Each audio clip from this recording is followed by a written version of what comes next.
Hello, everyone. My name is B Little, and welcome to the B Little Speaks podcast. B Little Speaks. Now, I'm in Southern Louisiana, and being here in Southern Louisiana, you know that there's a storm on the horizon headed our way. Again, we just went through Marco, we went through Laura. Now look at this. It's another one. But I'm praying for y'all. And then of course, those that are our partners and our friends that connect with us regularly, we want to encourage you to be a part of this moment to pray for Louisiana, pray for Mississippi, pray for Texas. Hurricane Sally, it says it's going to be a hurricane when it gets here. It's headed our way.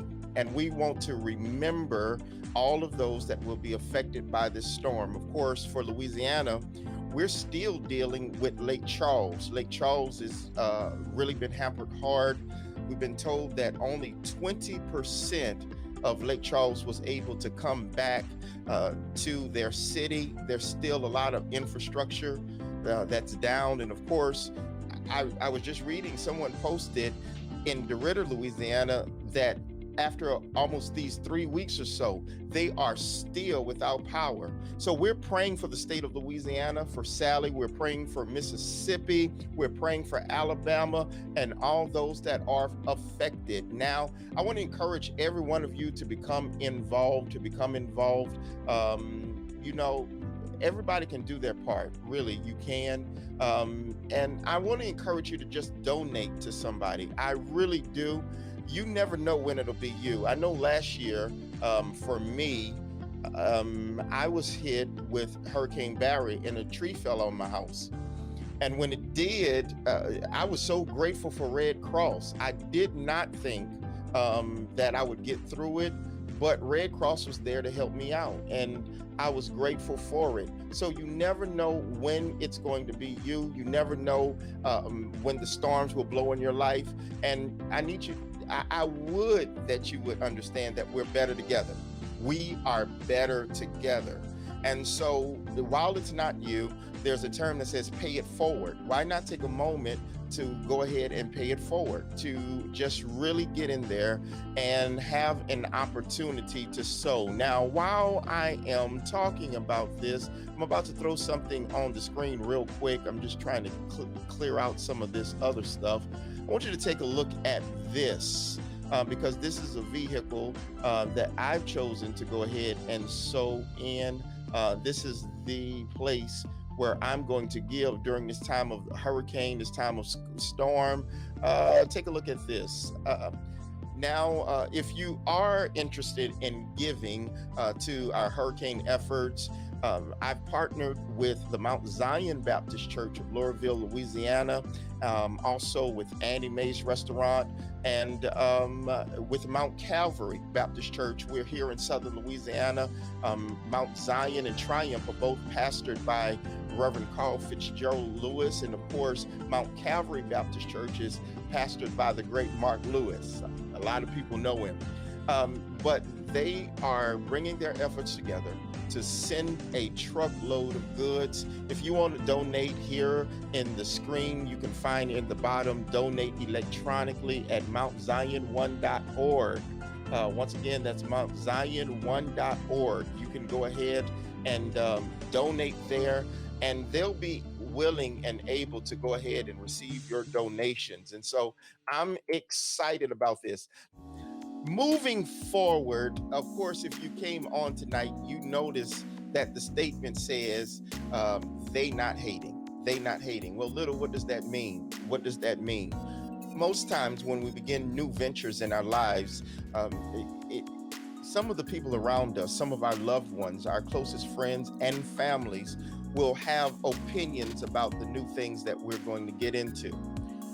Now, if we're not careful, we can allow that. Hey, bless Natasha, welcome to the stream. So good to see you.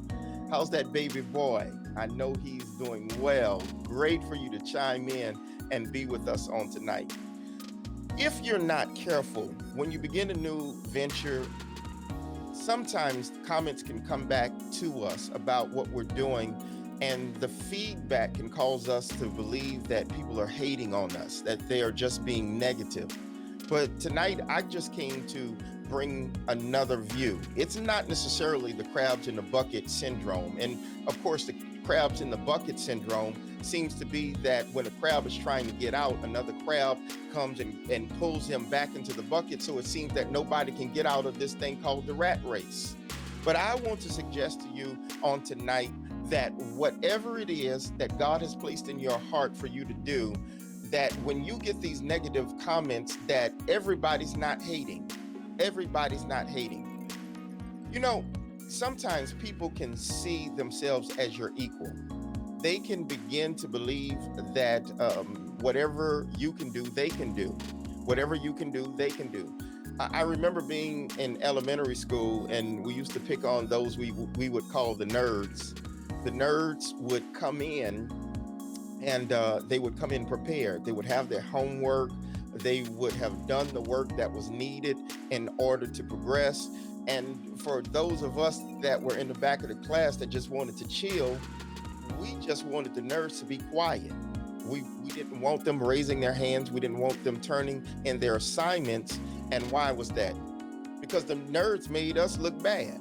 Though nerds made us look bad, we had the same amount of time to prepare ourselves like the nerds. We had the same amount of opportunities to get the job done.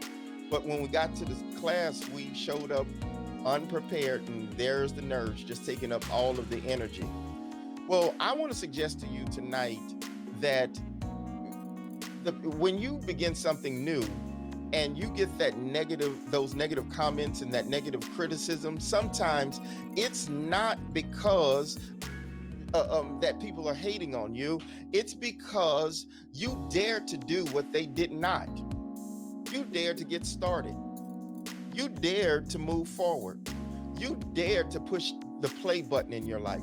You had the audacity to pursue success when they were just sitting on the couch, procrastinating, allowing time to pass, allowing days to pass. And because you're moving forward, your desire and your proof that this can be done brings shame to them. Let me rewind that and say that again.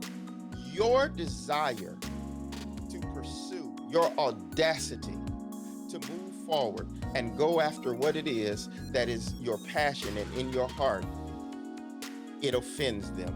It agitates them.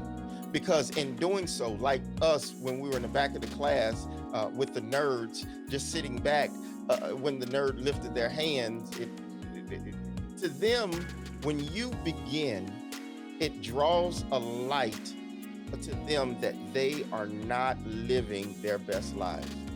So I want to encourage someone tonight that has been wrestling with a task, wrestling with getting your next level done, your next dimension done. I want to encourage you to pursue, to go after what it is. And if you're going to be successful in it, we're going to have to cut out all of the noise. Sometimes we're distracted because of all of the noise that was around us. You know, the Bible tells us about Peter. Peter saw Jesus walking on the water one time during a great storm. And he just had enough sense to know that the safest place in the whole wide world is wherever Jesus is. So he cried out and said, Jesus, you're walking on the water. Bid me to come to you. Can I just get out of this boat with these suckers and come to where you are? And as he got out of the boat with all of the disciples looking, he was able to accomplish what others did not have the faith to do. He was the first person to get out of the boat. He was the first person to take a chance. He was the first person to go after Jesus, or in this case, that thing that God has placed in your heart, that passion that you know that he has for you. You You may be the first person to go back to college. You may be the first person to start a business. You may be the first person to say that I'm not going to get a divorce. I'm going to work on my marriage because my mom did it, my dad did it, my sisters did it, my brothers did it, and I'm going to stay in there. And when you made decisions like that, you have a lot of people in your ears that are trying to discourage you from being the best you know how to be. Peter was being successful. Peter was being effective. Peter was doing it all until he took his eyes off the prize and he placed his eyes on those around him. He placed his eyes on the winds and the waves and how boisterous they were.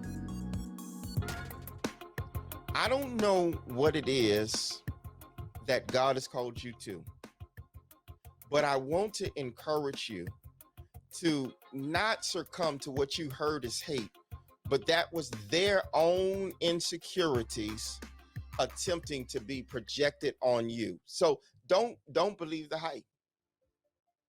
Don't believe what they're saying. Don't believe what it is that you think you hear with your ears. Continue to move forward. Continue to pursue. Continue to go after. Continue to be great. Well, that's all I have for you tonight. This is Be Little with Be Little Speaks. I appreciate you giving a couple of your minutes to come and hang with me tonight. I'll be back on Tuesday, Wednesday, and Thursday. There's a virtual revival that I'll be sponsoring. I'll stream it to my wall for you to catch what's happening there. But on Wednesday nights, it's when I'm going to make my regular night. I finally made a decision on it. A number of my friends encouraged me to do this and to do it right. So every Wednesday night, every Friday or Saturday late, we're just going to hang out for a bit. I appreciate you. Thank you. Bless Natasha for being here. Anyone else want to say hi before we get out of here on tonight? I appreciate hanging with you. I'll see you real soon. Listen, I love you to life. I love you to truth. And if you can't take God with you, you don't go there. All right. Until we meet again. God bless you. God keep you is my prayer.